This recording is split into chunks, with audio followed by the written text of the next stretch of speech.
মানে ওর মায়ের উপরও এত অভিমান ছিল, এত কষ্ট ছিল যে ওর মা ওকে বুঝলো না। ও বারবার বলতো যে আমার মা কি বুঝে না যে তার ছেলে কিসে সুখী হবে, ছেলের বউ যদি সুখী না থাকে তাহলে ছেলে কিভাবে সুখী হবে। তো আমার হাজবেন্ড এত ট্যালেন্টেড, এত সৎ মানুষ ছিল, প্রত্যেকটা মানুষ তার জন্য প্রত্যেকটা দেশ কাঁদতেছে। একমাত্র তার মায়ের এই অশান্তি, মানসিক অত্যাচারের কারণে আমার হাজবেন্ড আজকে নেই। আমার আজকে এই দিনটা দেখতে হলো। দীর্ঘ অপেক্ষার পর অবশেষে গ্রেপ্তার হলো পলাশের মা। বউকে বেশি ভালোবাসার কারণে পলাশের মা তার নিজের ছেলেকে দুনিয়া থেকে বিদায় করে দিল। আর ইতিমধ্যে পলাশের স্ত্রী সংবাদ মাধ্যমে এসে কি কারণে পলাশ মারা গিয়েছে তা সবকিছু খুলে বলে। আর যার কারণেই ইতিমধ্যে গ্রেপ্তার পলাশের মা। ইতিমধ্যে সবাই বলতেছে পলাশের মা নাকি একটা দাজ্জাল মহিলা। ছেলে মারা গিয়েছে অথচ তিনি ইচ্ছে মতো খাচ্ছে, মানে তার ভিডিও দেখে বোঝা যাচ্ছে নিজের মা হয়ে তার নিজের সন্তানকে কতটা টর্চার করলে সেই সন্তান দুনিয়া থেকে বিদায় নেওয়ার চিন্তা করে, তা হয়তো আজকের এই ভিডিওটা দেখলে বুঝতে পারবেন কতটা মর্মান্তিক বিষয় হয়েছে পলাশের সাথে। তো যাই হোক বন্ধুরা, ইতিমধ্যে পলাশের মৃত্যুর আসল কারণ ফাঁস। তো চলুন বেশি বাড়তি কথা না বলে সরাসরি আগে মূল ভিডিওতে চলে যাই। ননদের সাথে আমার কন্ট্যাক্ট বন্ধ হয়ে গেল, কারণ আমার ননদ আমার সাথে কথাই বললো না। সে আমাকে বলতো তুমি মানায় না, আমার মার বয়স হয়েছে, আমার মা এরকম না বয়স ছিল, আমার হাজবেন্ড নিয়ে গেছে, আমি আর কি পড়বো।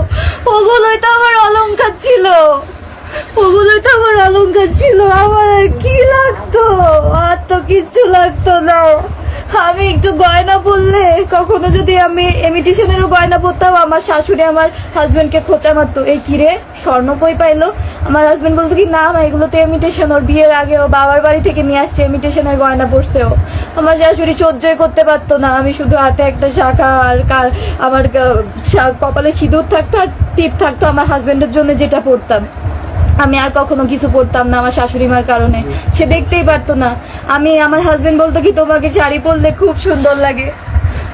আমার শাশুড়ি মা আমাকে সাজতেও দিত না। আমার বাড়ির প্রত্যেকটা মানুষ জানে আমি সাজতাম না বিয়ের পর থেকে। আমাকে আমার ফেসবুক কমেন্টেও অনেকে লিখছে যে কি রে, তুই বিয়ের আগে এত সাজুগুজু করতি, বিয়ের পরে সাজুগুজু করিস না কেন? আমি বলতে পারতাম না, কারণ আমার শাশুড়ি মা চাইতো না যে আমি সাজি, তার ছেলে আমার দিকে তাকাক। এটা যারা থাকতো সে আবার ঘরে কখন ফিরবে, কবে ফিরবে। আমার হাজবেন্ডকে আমার শাশুড়ি মা আমাকে একটু বলেও যেতে দিত না, মানে বলতেও দিত না যে সুস্মিতা আমি যাচ্ছি, আমি যে বলবো তাকে সাবধানে যে, এটাও বলতে দিত না। মানে আমার শাশুড়ি মার কথা ছিল বউয়ের সাথে কোনো কথাই বলা যাবে না, বউ বউয়ের মতো তাহলে এরকম হলে বিয়ে দিয়েছে কেন ছেলেকে? আমি কাজের লোক, কাজ করব, ঘরের সব কাজ করব। তো আমি যখন ঘরের কাজ সব করা শুরু করলাম, আমার এইচএসসি পরীক্ষা জুন মাসে 30-24 সালে শুরু হয়েছিল। জুন মাসে 24 সালের জুন মাসে, হ্যাঁ জুন মাসে 30 এরকম।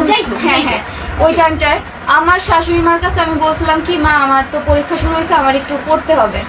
তো সে আমাকে মানে আমি সব করতাম, কাজকর্ম সব করতাম, তারপরে নিজের পড়াটা নিজে শেষ করতাম। আমার হাজবেন্ড যদি আমাকে হেল্প করতে আসতো পড়ালেখায়, আমার হাজবেন্ড আমাকে হেল্প করতে চাইতো যে তোমার কোথায় সমস্যা হচ্ছে আমাকে দেখাও, আমি তোমাকে পড়াই। আমার হাজবেন্ডকে আমার শাশুড়ি মা পড়াইতে দিত না। মানে জাস্ট ও, আমার মনে হয় না ও দিনের মধ্যে 10 মিনিট ওর হাজবেন্ডের সঙ্গে কথা বলবে বা নিজেদের মধ্যে 10 মিনিট না, একটা ডাকও দিতে পারতাম না, একটা গ্লাস জল সামনে ধরতে পারতাম না।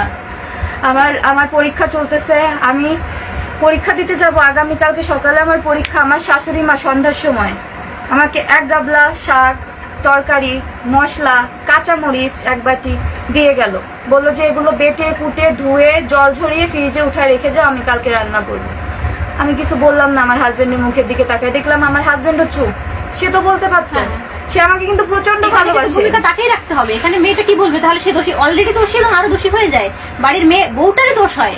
সে আমার হাজবেন্ড, সে দেখতেছে তার ওয়াইফের পরীক্ষা, তার মা তাকে এতগুলো কাজ দিয়ে গেল, আগামীকালকে ওয়াইফের পরীক্ষা, বাট আমার হাজবেন্ড বলেনি। সে আমার হাজবেন্ড কিন্তু আমি এখনো বলবো আমাকে প্রচন্ড ভালোবাসতো। না না, লুকানো ভালোবাসা, এই গুপ্ত ভালোবাসাটা তো ক্ষতির কারণ হয়ে গেছে।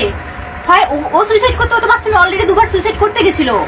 আপনারা যারা বলছেন, স্টেটমেন্ট দিচ্ছেন 2বার সুইসাইড করতে গেছে, এটা রোজকার ঘটনা, আমরা এটা দেখি। আমাদের দেখতে দেখতে আমাদের চোখ কান পচে গেছে, আমরা ওই বিষয়ে ইন্টারফেয়ার করি না। কেন? একটা মেয়ের বিয়ে হয়েছে সে তো অশান্তি করার জন্য না। আমার হাজবেন্ড একবারও তার মাকে বললো না যে মা ওর কালকে পরীক্ষা, ও আজকে এগুলো না করুক। সে তার মা ভক্ত, এতই মা ভক্ত যে সে তার মায়ের মুখের উপর এটা বলতে পারলো না। অথচ রাতে আমাকে ভালোবাসতো বিধায় আমাকে বললো কি, তোমার তো খুব কষ্ট হয়ে গেল, কালকে পরীক্ষা, পড়ালেখা করে এতগুলো কাজ করে আসলো, তোমার তো খুব কষ্ট হয়ে গেল। আমি বললাম কি, না তুমি বলছো, আমাকে মুখ দিয়ে বলছো, এটাই অনেক, এটাই অনেক। তুমি যে বুঝতে পারছো যে আমার কষ্ট হয়েছে, এটাই অনেক। তুমি তোমার মায়ের মুখের উপরে বললা না কিছু না ব্যাপার। তো এরকম দেখলাম